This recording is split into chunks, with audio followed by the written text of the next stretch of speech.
जय माता दी। जय श्री राम। आप सभी का हमारे YouTube चैनल पर हार्दिक स्वागत है। आज चैत्र मास की 9वीं तिथि है। आज के दिन माँ सिद्धिदात्री की पूजा अर्चना की जाती है। साथ ही आज चैत्र रामनवमी पर प्रभु श्री राम के जन्मोत्सव का पर्व भी मनाया जाता है। आप सभी को रामनवमी महापर्व की हार्दिक शुभकामनाएं। तो आइए आज सुनते हैं प्रभु श्री राम की पौराणिक कथा, साथ में सुनेंगे तारा रानी की पौराणिक कथा। एक आलसी लेकिन भोला भाला युवक था। उसका नाम था आनंद। दिन भर कोई काम नहीं करता, बस खाता और सोता रहता। घर वालों ने कहा, चलो जाओ, निकलो घर से, कोई काम धंधा करते नहीं, बस पड़े रहते हो। वह घर से निकलकर यूं ही भटकते हुए एक आश्रम में पहुंचा। वहां उसने देखा कि एक गुरुजी हैं। उनके शिष्य कोई काम नहीं करते, बस मंदिर की पूजा करते हैं। उसने मन में सोचा, ये बढ़िया है, कोई काम धाम नहीं, बस पूजा ही तो करना है। गुरुजी के पास जाकर पूछा, क्या मैं यहाँ रह सकता हूँ? गुरुजी बोले, हाँ हाँ, क्यों नहीं। तब आनंद ने कहा, लेकिन मैं कोई काम नहीं कर सकता हूँ गुरुजी। गुरुजी ने कहा, कोई काम नहीं करना है, बस पूजा करनी होगी। आनंद ने कहा, ठीक है, वह तो मैं कर लूँगा। अब आनंद महाराज आश्रम में रहने लगे। ना कोई काम, ना कोई धाम, बस सारा दिन खाते रहो और प्रभु भक्ति में भजन गाते रहो। महीना भर हो गया। फिर एक दिन आई एकादशी। उसने रसोई में जाकर देखा, खाने की कोई तैयारी नहीं थी। उसने गुरुजी से पूछा, आज खाना नहीं बनेगा क्या? गुरुजी ने कहा, नहीं, आज तो एकादशी है, तुम्हारा भी उपवास है।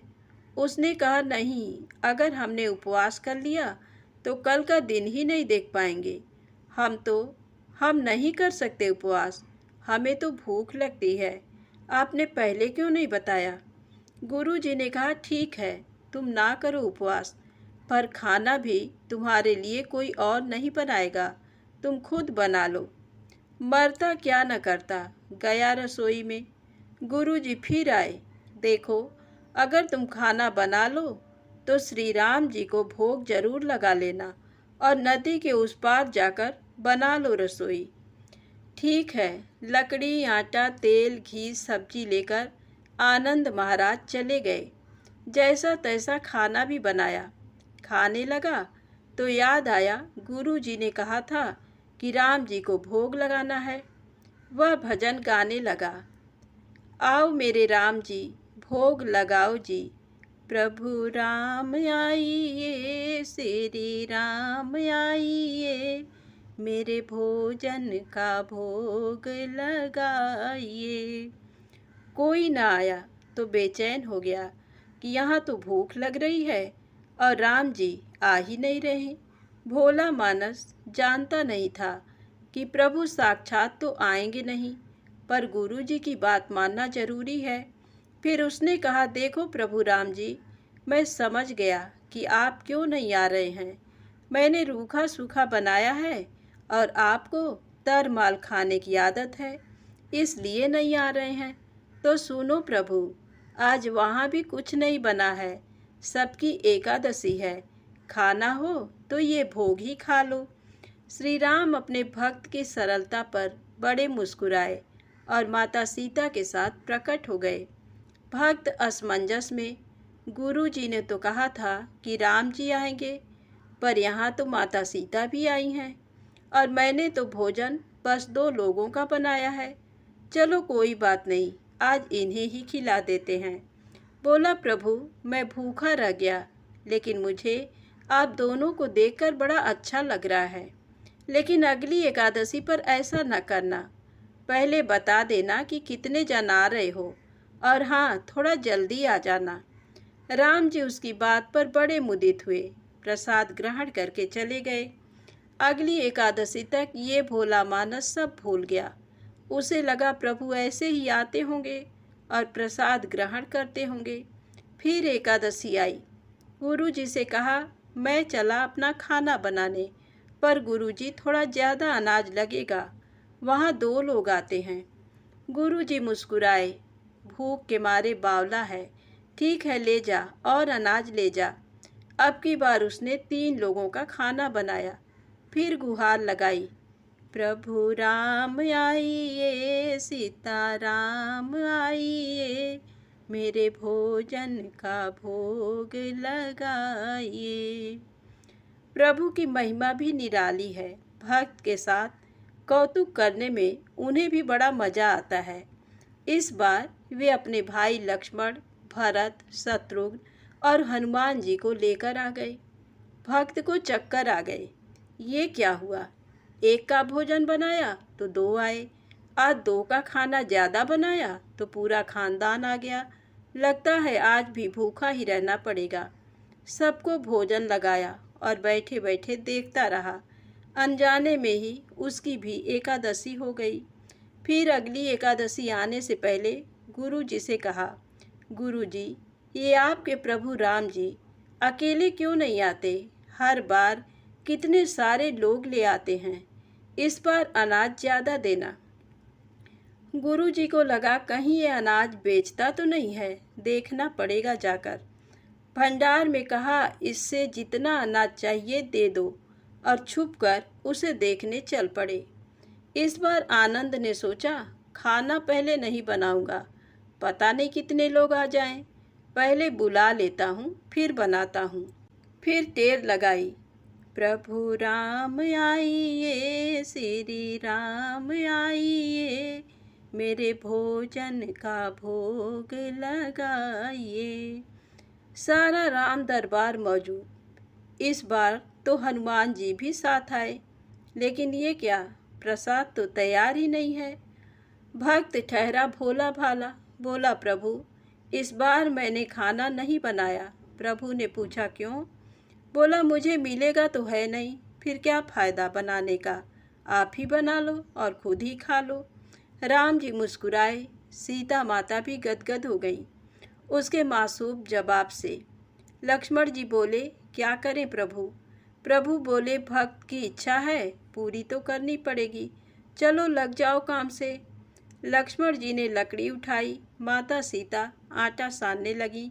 भक्त एक तरफ बैठकर देखता रहा। माता सीता रसोई बना रही थी तो कई ऋषि मुनि यक्ष गंधर्व प्रसाद लेने आने लगे। इधर गुरु जी ने देखा खाना तो बना नहीं, भक्त एक कोने में बैठा है। पूछा, बेटा क्या बात है, खाना क्यों नहीं बनाया? बोला, अच्छा किया गुरुजी आप आ गए, देखिए कितने लोग आते हैं प्रभु के साथ। गुरुजी बोले, मुझे तो कुछ नहीं दिख रहा तुम्हारे और अनाज के सिवा।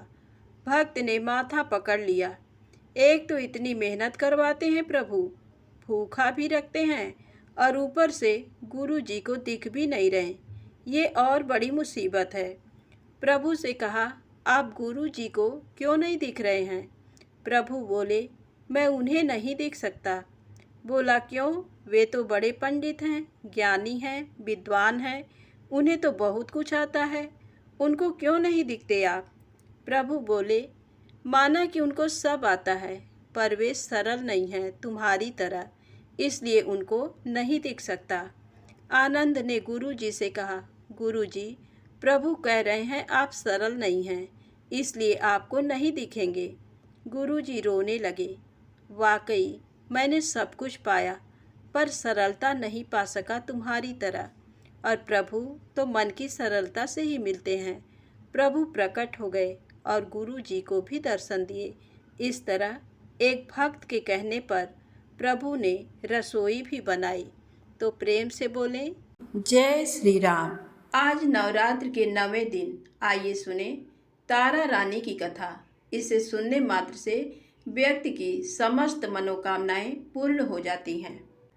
माँ भगवती को मानने वालों में से एक राजा स्पर्श थे। वो दिन रात उनकी पूजा अर्चना में लीन रहते थे। राजा को किसी चीज़ की कमी नहीं थी, बस उन्हें बच्चे की ख्वाहिश थी। सालों से बच्चा न होने के कारण राजा कुछ निराश रहा करते थे। एक दिन राजा की भक्ति से खुश होकर माँ भगवती ने सपने में आकर उसे 2 बेटी होने का वरदान दिया। आशीर्वाद मिलने के कुछ समय बाद राजा के घर एक बेटी पैदा हुई। बेटी पैदा होने की खुशी में राजा ने सबको दावत दी और बेटी की कुंडली बनवाने के लिए पंडितों को बुलवाया। सबने राजा से एक ही बात कही कि ये साक्षात देवी का रूप है। जहाँ भी इसके कदम पड़ेंगे वहाँ खुशियाँ ही खुशियाँ होंगी। ये भगवती देवी की भक्तन होगी। इतना सब कहकर पंडितों ने लड़की का नाम तारा रख दिया। कुछ समय के बाद मंगलवार के दिन राजा के घर एक और बेटी पैदा हुई। ज्योतिषों ने उसकी भी कुंडली बनाई और उदास हो गए। राजा ने जब उनसे उदासी का कारण पूछा तो ज्योतिषों ने बताया कि ये लड़की आपके जीवन में खूब सारा दुख लेकर आएगी। राजा ने ज्योतिषों से पूछा कि आखिर मैंने ऐसे कौन से खराब कर्म किए थे कि इसने मेरे घर जन्म लिया है। ज्योतिषों ने बताया कि आपकी दोनों बेटियां राजा इंद्र की अप्सराएं हुआ करती थीं। इनमें से बड़ी बहन का नाम तारा और छोटी का रुक्मन था। एक दिन ये दोनों मिलकर धरती की सैर करने के लिए गईं। दोनों ने ही वहां पहुंचकर एकादशी के दिन का व्रत रखा। तारा ने अपनी छोटी बहन से कहा कि आज एकादशी का व्रत है, इसलिए बाजार जाकर कुछ ताजे फल ले आओ, लेकिन वहाँ कुछ खाना मत। रुक्मन बाजार फल लेने के लिए चली गई। वहाँ उसे मछली के पकौड़े दिखे। उसने झट से उन्हें खा लिया और अपनी दीदी के लिए कुछ फल ले लिए। रुक्मन से तारा ने पूछा कि तुम अपने लिए फल क्यों नहीं लाई। उसने जवाब दिया कि वो मछली के पकौड़े खाकर आई है। तारा ने गुस्से में कहा कि तुम पापिन हो, एकादशी के दिन तुमने मछली खा ली। ऐसे खराब कर्म के लिए मैं तुम्हें छिपकली बनने का श्राप देती हूँ। अब उसी जंगल में तारा की बहन छिपकली बनकर रहने लगी। वहाँ एक जाने माने ऋषि गुरु गोरख भी अपने कुछ शिष्यों के साथ रहते थे। उनके शिष्यों में से एक बहुत ही घमंडी था। अपने घमंड के चलते वो शिष्य कमंडल में पानी भरकर एकांत में बैठकर तपस्या करने लगा। तभी एक प्यासी गाय वहां आ गई। उसने सीधे अपना मुंह उस कमंडल में डाला और पानी पी लिया। पानी पीने के बाद जैसे ही गाय अपना मुंह बाहर को निकालने लगी तो कमंडल नीचे गिर गया और ऋषि का ध्यान भंग हो गया। ऋषि ने देखा कि गाय पानी पी गई है। अब गुस्से में ऋषि ने गाय को एक चिमटे से बुरी तरह घायल कर दिया। इस बात की जानकारी जब गुरु गोरख को पड़ी तो वे तुरंत गाय को देखने के लिए गए। जैसे ही उन्होंने गाय की हालत देखी वैसे ही अपने उस घमंडी शिष्य को आश्रम से बाहर निकाल दिया। कुछ दिनों के बाद गौ माता पर किए गए उस अत्याचार से होने वाले पाप को कम करने के लिए उन्होंने एक यज्ञ करवाया। इस यज्ञ के बारे में गाय को चिमटे से मारने वाले घमंडी शिष्य को भी पता चला। वो सीधे पक्षी का रूप धारण करके यज्ञ स्थल पर गया और भोजन में अपनी चोंच से मरा हुआ सांप डाल दिया। किसी को इस बात की खबर नहीं हुई। ये सब होते हुए तारा से श्राप मिलने वाली छिपकली रुक्मन देख रही थी। उसके मन में हुआ कि इसे खाकर सारे लोग मर जाएंगे। सबकी जान बचाने के लिए छिपकली बनी रुक्मन सभी लोगों के सामने भोजन पर गिर गई। लोगों ने छिपकली को खूब कोसा और बर्तन को खाली करने लगे।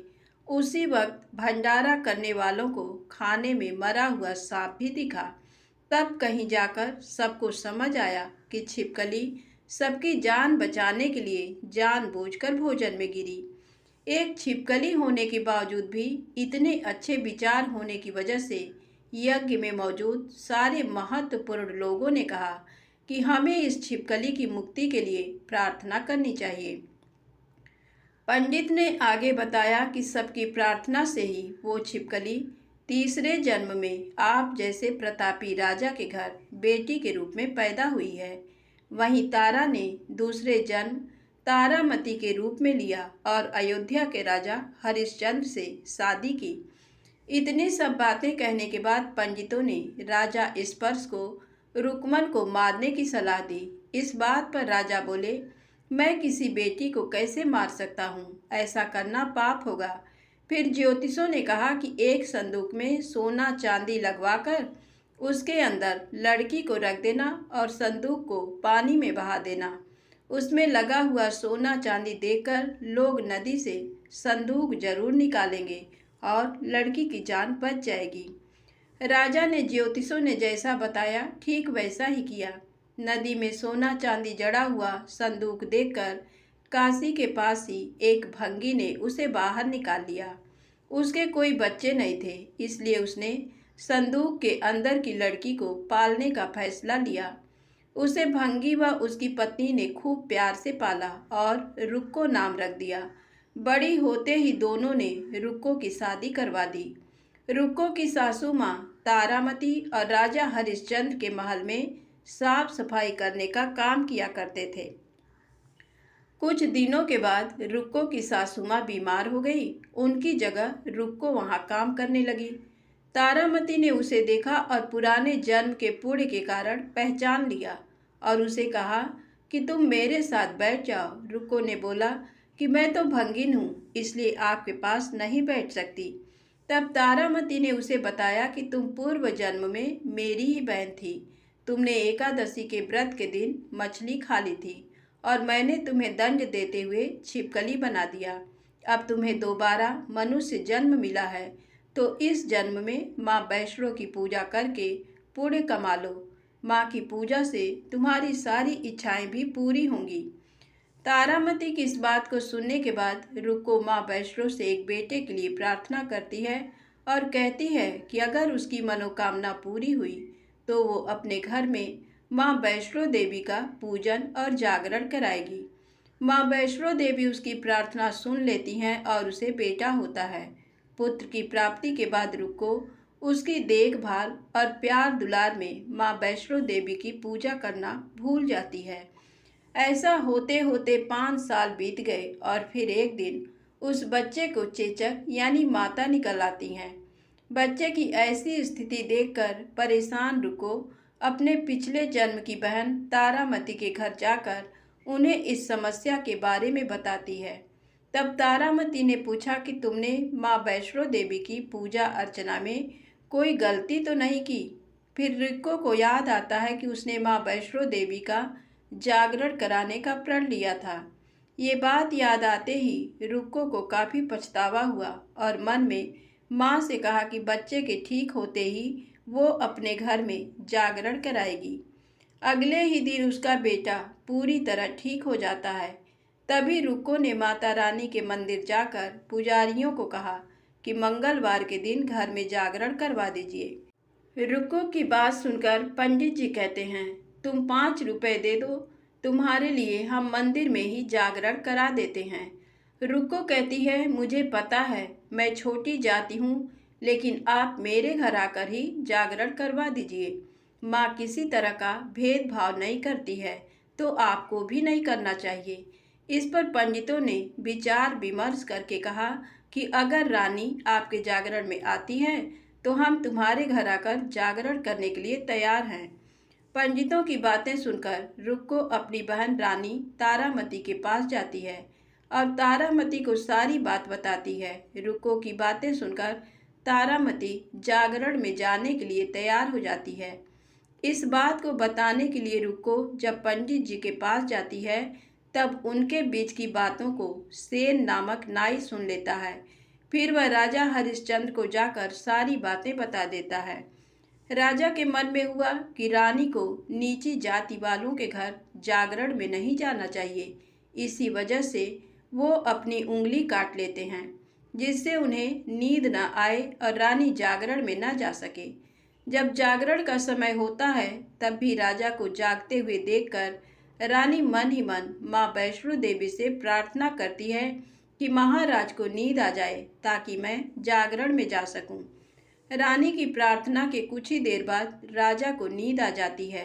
फिर रानी तारामती रोशनदान में रस्सी बांधकर महल से नीचे आकर रुक्को के घर चली जाती है। इसी जल्दबाजी में रास्ते में ही रानी का रेशमी रुमाल और एक पाँव का कंगन गिर जाता है। इधर कुछ वक्त बाद राजा हरिश्चंद्र की नींद टूट जाती है। नींद खुलने पर रानी को अपने पास न देखकर राजा उसकी तलाश में निकल जाते हैं। रानी को ढूंढते ढूंढते उन्हें रानी का रुमाल और कंगन मिलता है। रानी की चीजों को अपने साथ लेकर राजा जागरण स्थल पहुंचते हैं और एक जगह चुपचाप बैठकर जागरण सुनने लगते हैं। मां वैष्णो देवी के जयकारे के साथ जागरण खत्म होता है और सभी को प्रसाद दिया जाता है। तब रानी अपने हिस्से के प्रसाद को झोली में डाल लेती है। रानी के ऐसा करने पर लोग उनसे पूछते हैं कि वो प्रसाद क्यों नहीं खा रही हैं। अगर आप प्रसाद का सेवन नहीं करती हैं तो जागरण में आए लोग भी प्रसाद नहीं खाएंगे। तब रानी बोलती है कि वह प्रसाद राजा के लिए था, अब आप मुझे प्रसाद दीजिए। फिर अपने लिए प्रसाद लेकर रानी सबके सामने उसे खा लेती है। रानी के प्रसाद खाते ही जागरण में मौजूद सभी भक्तों ने भी प्रसाद खाया। इसके बाद रानी महल के लिए निकल जाती है। तभी रास्ते में ही राजा उन्हें रोककर पूछते हैं कि तुमने नीच जाति के घर प्रसाद खाकर खुद को अपवित्र कर लिया है। तुमने मेरे लिए भी प्रसाद रखा है, अब तुम उससे मुझे भी अपवित्र करना चाहती हो। अब मैं तुम्हें अपने महल नहीं लेकर जा सकता। ये बोलते हुए जब राजा रानी की झोली को देखता है तब उन्हें प्रसाद की जगह गुलाब, चंपा जैसे अनेक फूल और कच्चा चावल व सुपारियां नजर दिखती हैं। इस चमत्कार को देखकर राजा हैरान हो जाते हैं। फिर राजा चुपचाप रानी को अपने साथ लेकर महल पहुंचे हैं।